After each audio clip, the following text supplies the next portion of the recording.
Hey, what's up, Flames fans? Welcome to a playoff edition of the Flames Weekly Update. I'm Andrew Chevry. Thanks for watching the show. This week, we'll have a look at the Flames' first-round matchup against the Mission City Outlaws, and we've got interviews with all three 20-year-olds on the team, Cam Connolly, Jordan Kujala, and Owen Thibodeau.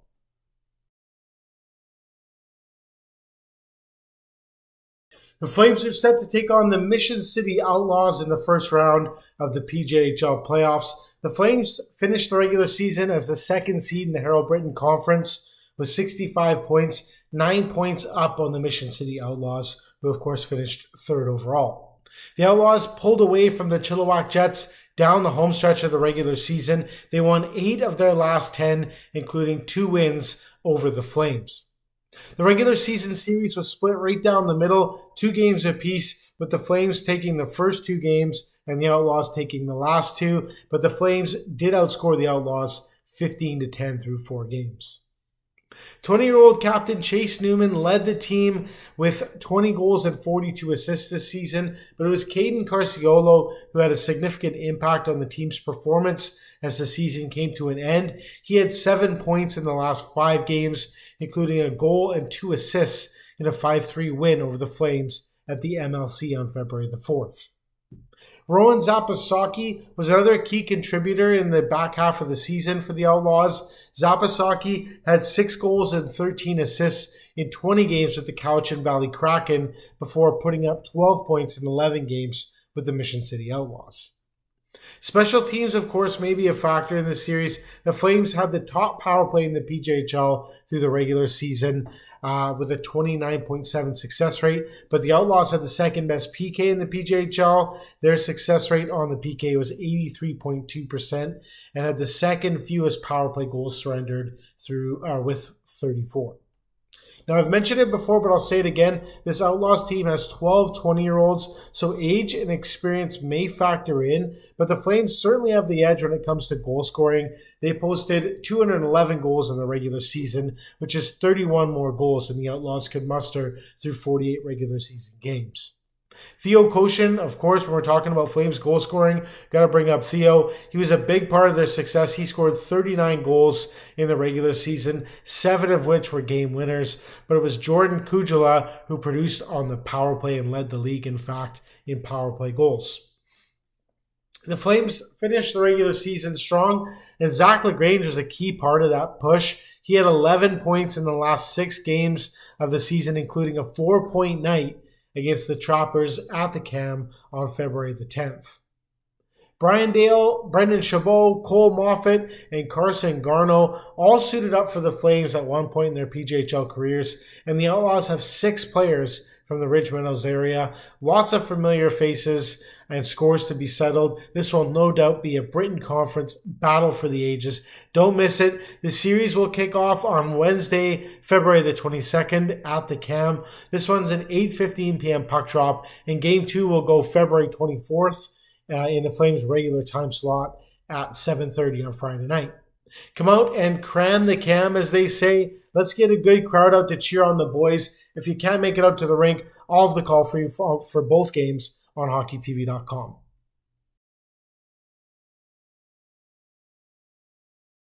Jordan Kujala, Cam Connolly, and Owen Thibodeau will all age out of junior hockey at the end of this season. I had a chance to catch up with them over the last few weeks and reflect on their junior hockey careers. Check out the interviews brought to you by Chambers Plant Group Benefits.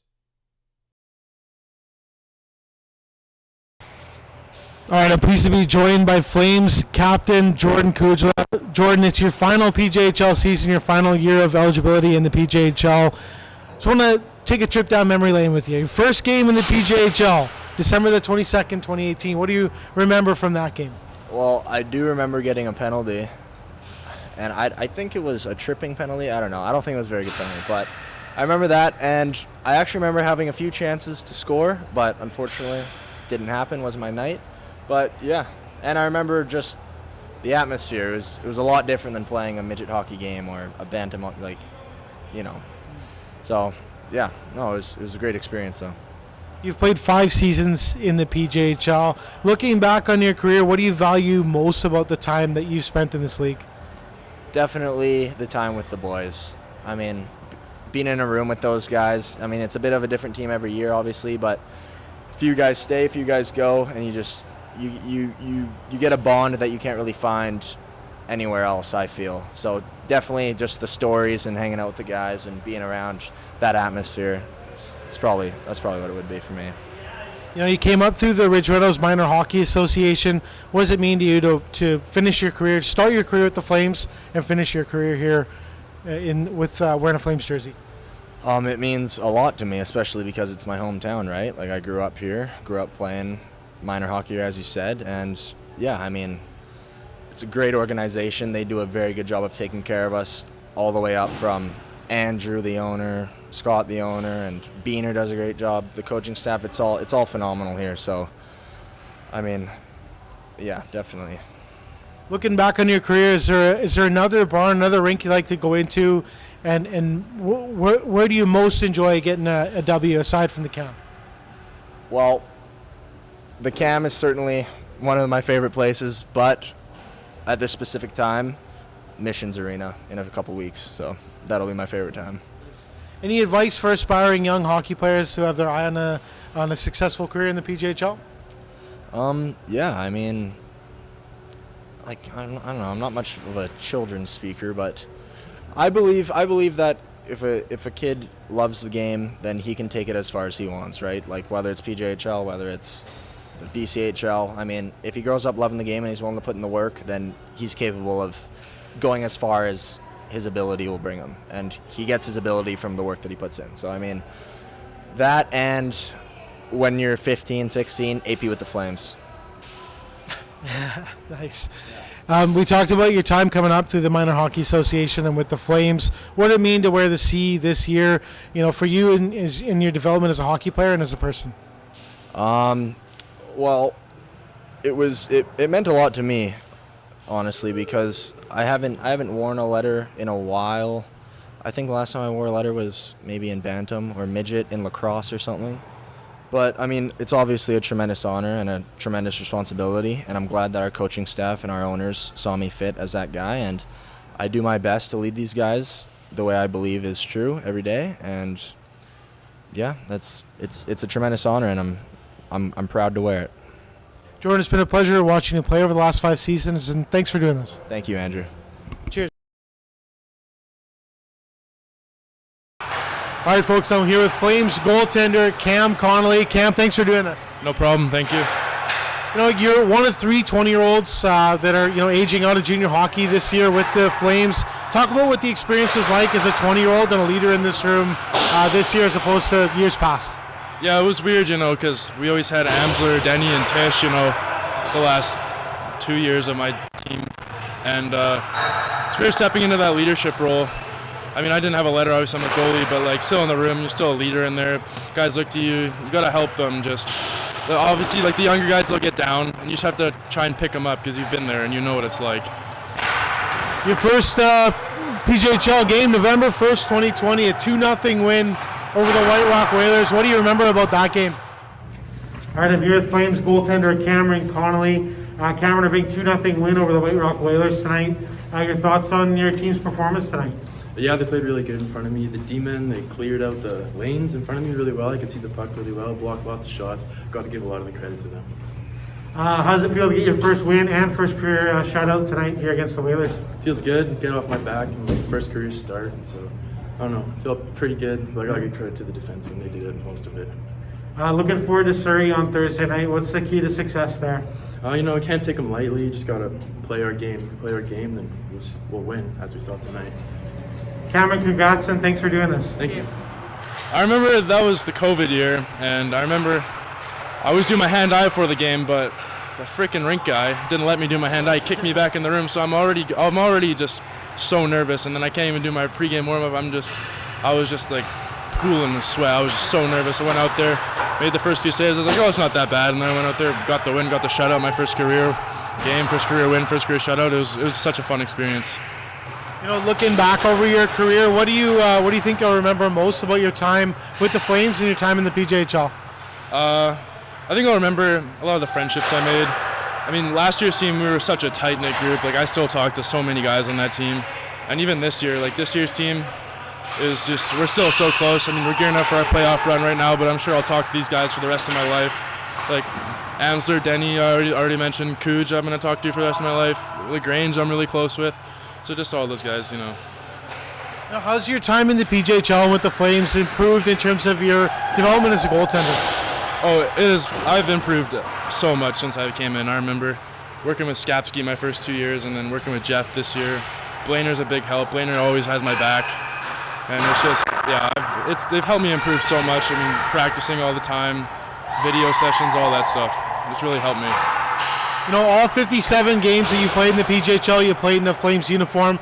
How special is it to you to be such an integral part of this organization over the last few years? Oh, it means the world. Like, I love to represent the Flames uniform. I mean, every single person I'm proud to represent. Every single person in the front office and everyone. I'm proud to wear the logo. I don't play. Like, I don't really care about myself, my personal stats. I don't want to embarrass the logo on my front. Like, that's what I go out there in each game and just try and play for the logo, play for my teammates. What's going on with you outside of the rink? You doing post-secondary? What's going on aside from hockey in your life? I go to UFE part-time. I goalie coach part-time. I also coach basketball. I coach a high school basketball team with my dad. And I love it. I'm looking forward to it. To just being in university next year. I'm going to be coaching basketball again next year. And, I guess not looking forward to it. I don't want my hockey career to end, but, life moves on. Time is inevitable, so. Nobody gets to play junior hockey for as long as you did without a little bit of help along the way. Is there anyone that you'd like to thank that's helped you along in your hockey journey? Yeah, well, obviously my parents and my grandma has been huge in my hockey career. She drives me to the rink when my parents can't, help out with gear, prices, and all that stuff. Also, my goalie coach, Angelo, he helped me so much. I started going to him when I was in, I want to say grade 3. I think I've been going to him since, so he's been huge. He's helped me get a lot of opportunities. I can thank my billet family back in grade 9, the Gagnos. Shout out to Ryan. I'm probably forgetting so many people right now, but yeah, I'd like to thank all those people. Oh, obviously, Beener, Blainer, Skapski, Jeff, all those guys. I'm probably still forgetting more people, but yeah. Team's focused on the first round of the playoffs against the Outlaws. What's the team need to do to be successful in that series? We just got to come out and we have to play our game. Mission is an experienced team. They have a lot of 20-year-olds, which reminds me a lot of us last year. But if we can just go out there, play our game, and not overcomplicate things, keep it simple, win our battles on the boards, I think we'll be fine. It's always tough. It's a playoff series. You can't have an off night. It could cost you.